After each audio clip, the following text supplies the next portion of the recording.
What I found strange about Collier's comment on the alligator rock is that he said that he saw the lunar rover at the top of the hill, so I wonder who he thought was videoing the scene. The camera used to film the two astronauts was on the lunar rover at the bottom of the hill. I think this was an inexcusable mistake by Collier, and the problem is that it then became the latest anomaly subsequently broadcast by many other skeptics. Let our true believer, Jay Wingley, tell us what we need to know about the photography on the moon with a very interesting article on the Clavius website. In this, several pages of explanation, Wingley covers the subject extremely well. We have not yet finished with looking for fake backgrounds. Our next and final submission makes a rather novel and interesting use of the Apollo photographs. It is a based paper published by Dr. Oleg Olenek from the Kharkov State University in the Ukraine entitled A Stereoscopic Method of Verifying Apollo Lunar Surface Images, posted on the AULIS website. I will quote directly from the paper.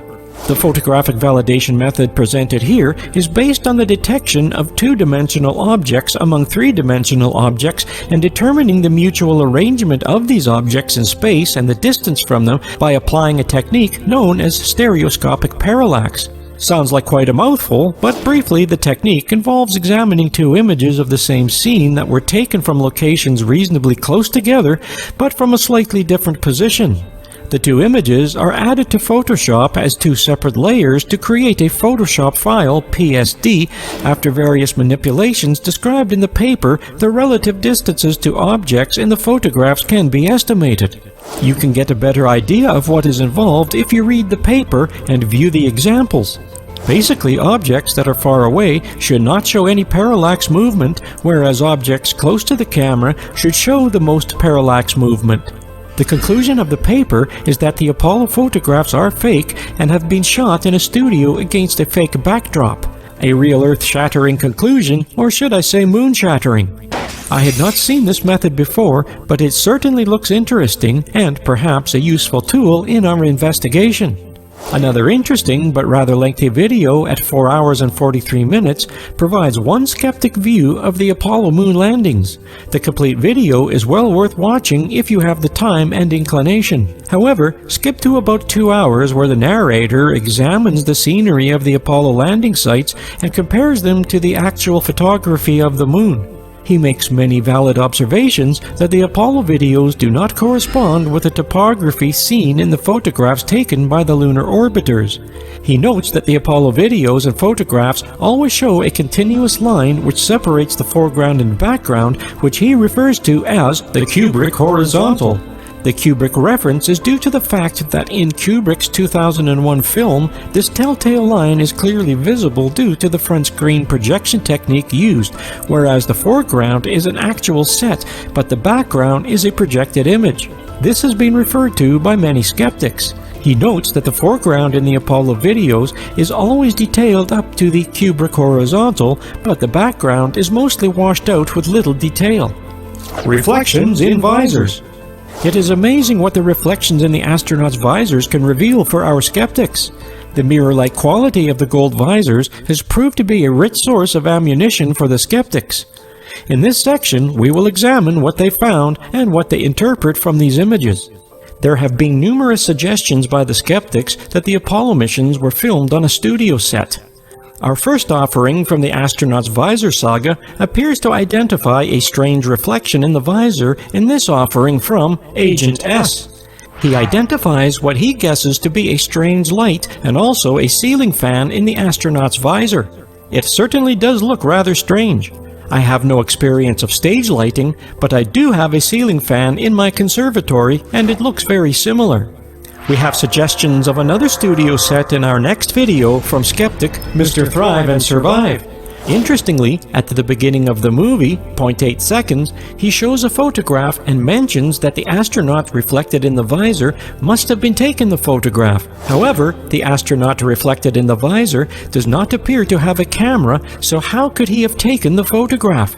Mr. Thrive and Survive makes no mention of this, but I do believe that it is the photograph that Marcus Allen commented on. Our prolific skeptic Hunchbacked also has a contribution or two to make to the astronaut's visor reflections. I will not comment on this in any detail, but leave you to enjoy, although it does highlight some interesting anomalies. He also follows up on the previous video to clarify some objections raised by the believers. And again, Hunchbacked analyzes the iconic photograph of Buzz Aldrin taken by Neil Armstrong and looks closely into the visor reflection and identifies all manner of anomalies.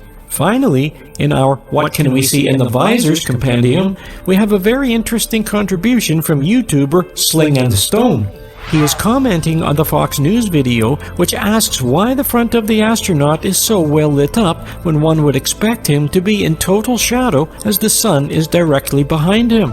However, he is more interested in the reflection in the astronaut's face visor. His main point is that the bright light reflected in the visor is strange and could be a studio light. When I looked closely at the visor reflection, I also noticed something strange. If you look closely at the visor reflection, you will see what appears to be the shadow of an astronaut whose photograph is being taken. I find it strange that in this reflection you can see all the way from the astronaut's shadow to the horizon of the moon, but where is the reflection of the astronaut or camera taking the photograph? Video evidence. The videos of the NASA Apollo missions are extensive, as NASA produced videos for the entire 6 Apollo missions. They covered everything from takeoff, deep space travel, the moon landings, walkabouts on the moon, moon liftoff, return to the Earth, re-entry, and final recovery. It is all there for your pursuit, mostly in glorious color. This video evidence has been watched countless times by many millions of people across the globe and forms some of the most strongest evidence for the truth of the moon landings. For most people, seeing something on video is akin to seeing it actually happen with their own eyes. There is an undoubted barrier to disbelief, although with the advent of modern computers generating imagery, CGI techniques, people are becoming increasingly more savvy in this respect. However, we are talking about events which happened and were filmed 50 years ago when technology was in its embryonic stage, not even its infancy. It was the pre-digital days of Ray Harryhausen with stop-motion photography, which he used on British movie First Man on the Moon, produced in 1964. It is said that Stanley Kubrick has much influence by the work of Harryhausen. Some skeptics have, in fact, linked Kubrick with the making of their assumed fake Apollo movies, perhaps due to his expertise in special effects. This was demonstrated in Kubrick's 1968 movie, 2001: A Space Odyssey, in which he used the front screen projection technique to create extremely realistic scenes in the opening sequence, Dawn of Man. The skeptics maintain that this is exactly what NASA needed and that the Apollo faked movies employed the same front screen projection techniques and that Kubrick was involved in some way. I am getting the distinct impression that the 1960s was a good time for space fantasy. Just one cautionary note before we start our investigation. The Apollo missions were actually filmed, not videoed. What you see in the NASA archives are the digital conversions to the actual films. It is hard to know which examples to choose to show the anomalies in the NASA videos. The internet is awash with them.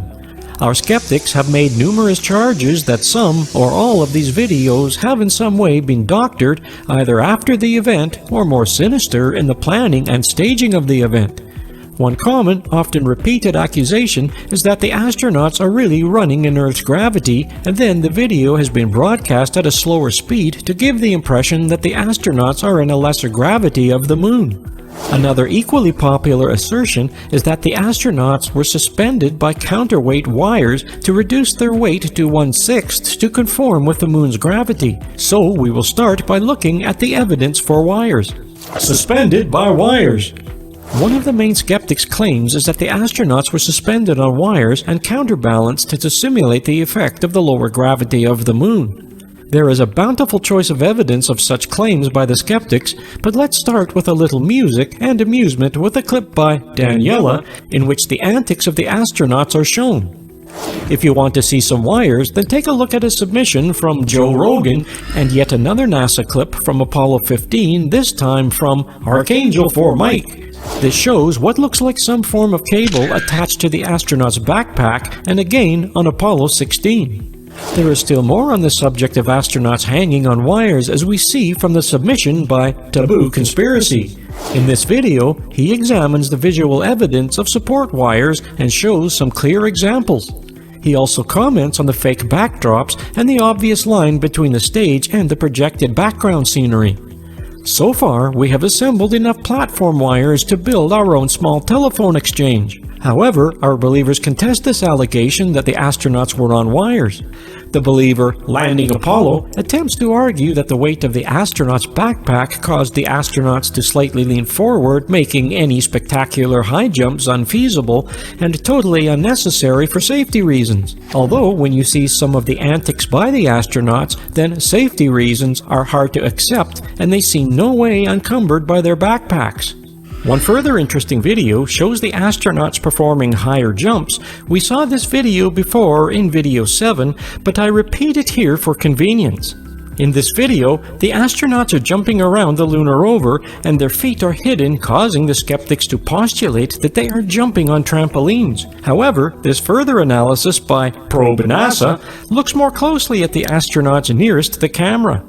He performs 4 jumps, and then you see him crouch slightly before each jump as he bends his legs and pushes off. After the 4 jumps, he stops momentarily, but then suddenly he jumps up again, but this time without any initial crouch, as though he was involuntarily yanked up on a wire. Our final submission is the NASA Tales of the Wires series is interesting as it also provides an important insight into the gravity debate. In this 3-part video, our Encover-he examines the now famous jump salute by astronaut John Young during the Apollo 16 mission. You may remember the gravity analysis on this clip that we examined in video 7. Again, the gravity is calculated from the jump height and the descent time as before, but it also repeats a similar calculation for the dirt falling from the astronauts' boots. The conclusion is that they are in a very different gravitational field, which logically is impossible. The suspicion is that NASA made sure that John Young's jump salute proved moon gravity with the assistance of wires and various slow-motion techniques, but perhaps they couldn't manage to fake the moon dust falling at the same time, or simply didn't think of it. Another very interesting anomaly, and plenty of scope for the skeptics. Enough of the skeptics' wire theories, I hear you cry. The skeptics have had their say. Now let's hear what the believers make of all of this wire business. First of all, a rebuke from the last video from the true believer, Shane Killian, who, with his eloquent command of childish playground insults, attempts to show that Aaron Kohivi's assertion that the moon dust falls too fast is not correct. He shows that the moon dust falls at the same gravitational force as the astronaut. Wait a minute, I am sorry, but our skeptics cannot let that one go unanswered. The skeptic, masquerading under the title XYZ-LLL-ZYX, produced a video in which he identifies the errors made by Shane Killian in his analysis. This video is shown by Aaron Kohivi, who comments on it. He comments on the inaccuracy of Shane Killian's analysis and goes as far as to suggest that Shane Killian mischievously falsified his analysis to obtain his correct answer. The Mythbusters have also jumped into this discussion, my own completely intentional pun, and created their own proof of the wire argument. I have been unable to obtain the full video of the show as it was removed from the internet by the Discovery Channel on copyright grounds. However, here is a part of the program in which they attempted to disprove hoax claims that the astronauts were suspended on wires by using a gravity rig. This attempt at science is totally repudiated by Jerry White. He maintains that the Mythbusters failed to understand what the skeptics were saying about the NASA fake, in that they tested both slowing down the video and using wires as though they were separate claims, were in fact the skeptics having suggested that both methods were used in combination. In order to combine both effects, Jerry White applied a 67% slowdown to the Adam Savage on the wire harness video and obtains an almost perfect match on the Apollo 16 footage.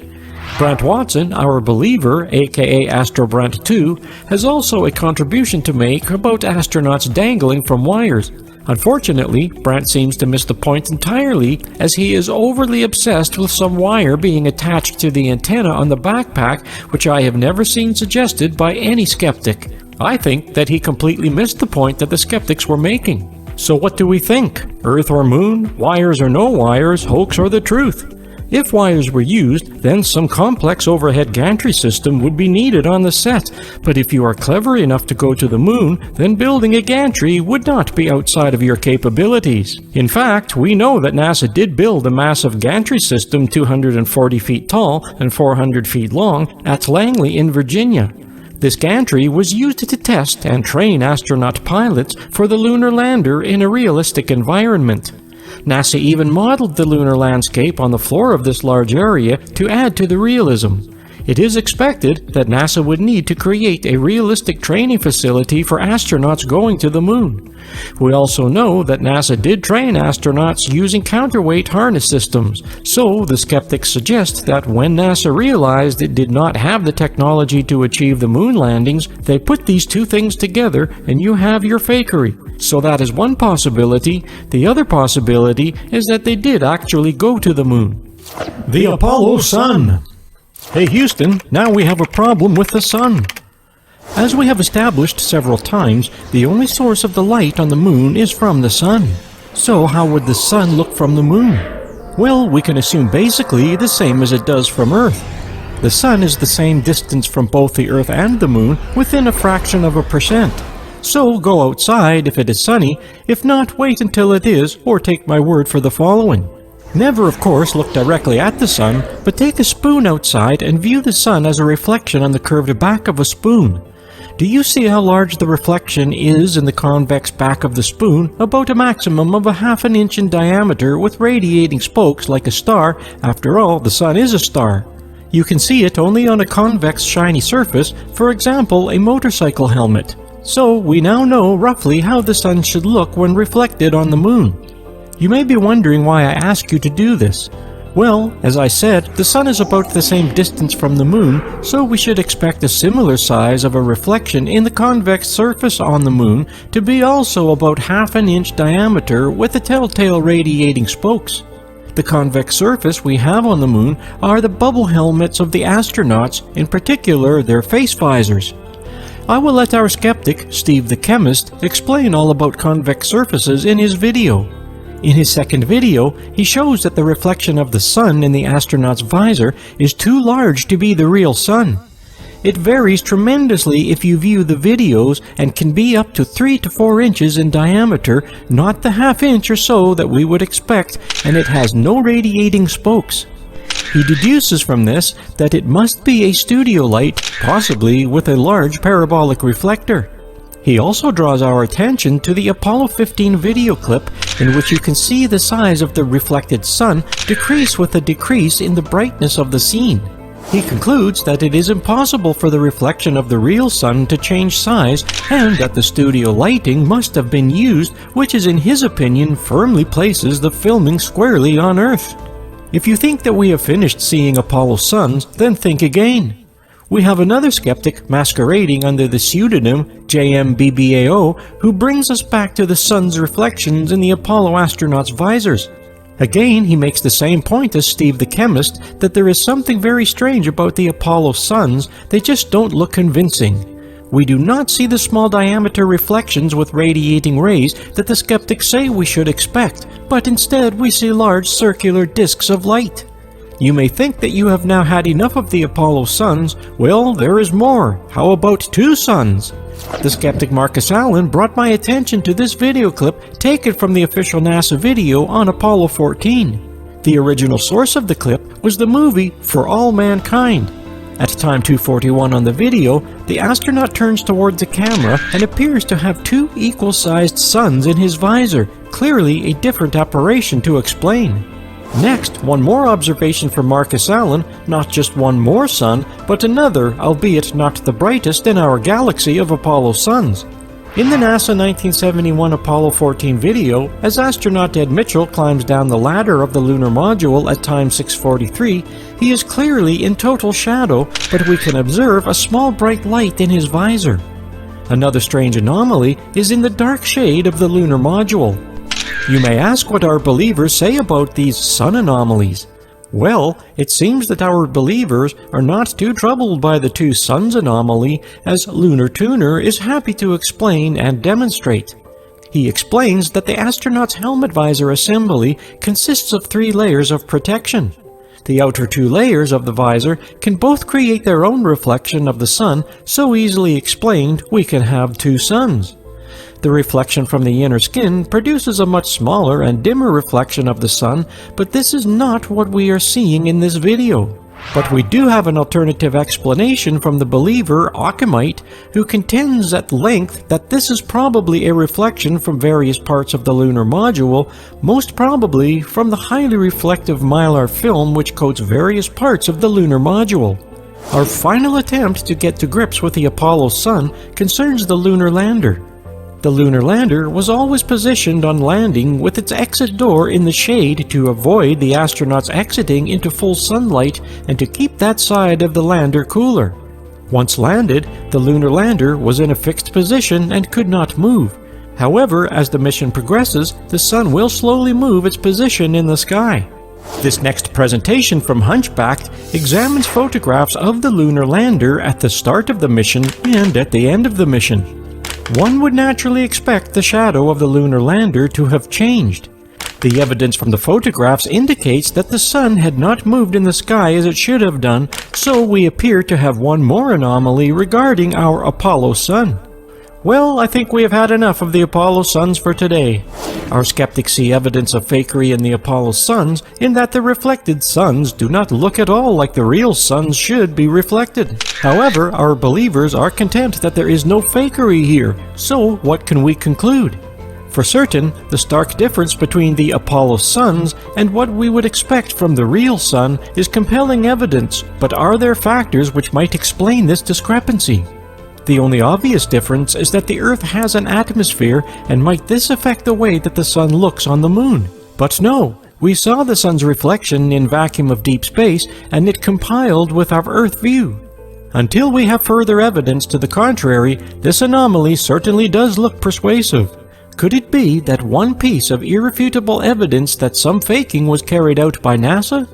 The skeptic, Apollo Reality, presents us with some rather interesting information regarding some videos of the Apollo mission taken by NASA. He provides 9 video clips together with the dates written on the film canisters. These show dates which are before the actual mission on which the film was used. He therefore concludes that there was some fakery involved. However, although this may at first sight appear strange, it is a known fact that a short initial test sequence is a shot to provide later comparison. This was also the same for the film used on missions we have explained earlier. This could explain the films being dated several days prior to the actual missions and the use of the film. Astronaut deaths. Murder most foul, as in the best it is, but this most foul, strange, and unnatural. William Shakespeare, Hamlet. Foul play. Skeptics raise the subject of how many astronauts have died, some in seemingly suspicious circumstances, which they contend is some proof of the government's attempt to cover up what really happened by eliminating whistleblowers. This may be viewed as an extreme belief, however, the incidence of suspicious deaths is factual. For example, 10 astronaut trainees, 15% in total, died in accidents between 1964 and 1967. An astronaut's job is, to say the least, by its very nature, more dangerous than most. Tom Wolfe's The Right Stuff cites a figure of 25% chance of being killed over the career of a military jet pilot. The deaths during the Apollo project are as follows: Ted Freeman, T-38 crash 1964, Elliot C. and Charles Bassett, T-38 accident 1966, Virgil Gus Grissom, who was supposedly an outspoken critic of the Apollo space program, died in Apollo 1 fire in January 1967 while testing the command module together with his fellow astronauts Ed White and Roger Chaffee. Ed Gibbons, car accident 1967, C.C. Williams, T-38 accident October 1967, X-15 pilot Mike Adams, the only X-15 pilot killed in November 1967 during the X-15 flight test program, not a NASA astronaut, but had flown the X-15 above 50 miles. Robert Lawrence, scheduled to be an Air Force manned orbiting laboratory pilot, who died in a jet crash in December 1967, shortly after reporting for duty to the later cancelled program. NASA worker Thomas Barron train crash 1967, shortly after he made accusations before Congress about the cause of the Apollo 1 fire, after which he was fired. Official cause of death was suicide. Paul Jacobs, a private investigator from San Francisco, interviewed the head of the U.S. Department of Geology in Washington about the moon rocks. Did you examine the moon rocks? Did they really come from the moon? The geologist did not respond, only laughed. Astonishingly, both Paul Jacobs and his wife died from cancer within 90 days. Lee Galvani claims to have almost convinced James Irwin, an Apollo 15 astronaut, who Galvani referred to as an informant about to confess a cover-up had occurred. Irwin was supposedly going to contact Bill Kaysing, the well-known skeptic, about it. However, he died of a heart attack in 1991 before any such telephone call occurred. Dangerous occupation. Spacecraft testing at flying high-performance jet aircraft is by its nature dangerous, and all but one of the astronauts' deaths, Irwin's, were directly related to their hazardous job. Two of the astronauts, Mike Adams and Robert Lawrence, had no connection with the civilian manned space program. Astronaut James Irwin had suffered several heart attacks in the year prior to his death. There is no independent confirmation of Galvani's claim that Irwin was about to become a whistleblower. Virgil Gus Grissom was selected to be the first man to walk on the moon, but he was very critical of the NASA Apollo project, specifically in relation to the quality of the spacecraft, and he openly doubted that it would succeed. In fact, on the day of the fatal fire in the capsule, which killed him and his two fellow astronauts, he had pointedly hung a lemon on the capsule. This occurred in January of 1967, and it is convincible that NASA had already decided that it would be necessary to promote the fake moon landings. The believers are ardent that these deaths are nothing unusual given the hazardous nature of the Apollo project, and that such conspiracy theories are widely exaggerated with little evidence except more concedence. If there was a cover-up that the Apollo 11 and all subsequent moon landings were to be faked, it is not clear when the decision to fake the landings would have been made. If NASA did indeed fake it, at what point did they realize that they could not achieve Kennedy's objective and that a cover-up would be required? It has been widely acclaimed by some skeptics that NASA made use of the talents of Stanley Kubrick to help stage the moon landing scenes. Kubrick had started his ideas for the production of 2001: A Space Odyssey in 1964 and completed the movie in 1968. In the filming of that movie, he pioneered the use of front-screen projection to produce realistic scenes of man and creatures or other planets. Prior to the actual moon landings with Apollo 11, there were two previous manned Apollo flights to the moon, Apollo 8, December 1968, and Apollo 10, May 1969, although those missions just orbited the moon and did not land. The skeptics likewise claim that these missions must also have been faked. You may wonder, if NASA faking the moon landing is true, how could the astronauts be persuaded to be complicit in this trickery? It must be remembered that all astronauts were in the military and still under military orders with a U.S. president as commander-in-chief. If they could be persuaded that it was in the national interest or coerced in some other way, then it is possible. Certainly, when you look again at the Apollo 11 post-landing press conference, they didn't appear to be too happy about their situation. There have also been claims by some skeptics that the astronauts may have been drugged to make them cooperative and to make them think it was real, as this from Hunchbacked explains. The skeptics point to the fact that Neil Armstrong became a recluse after the Apollo 11 moon landings, refusing most interviews. He also refused to take part in the 40th year anniversary of the moon landings, which some suggest was rather bizarre, as he was the first man to have walked on the moon. He may have been ready to confess and reveal the whole hoax, and it has been suggested that he was eliminated to prevent this. Fanciful, but serious suggestions indeed.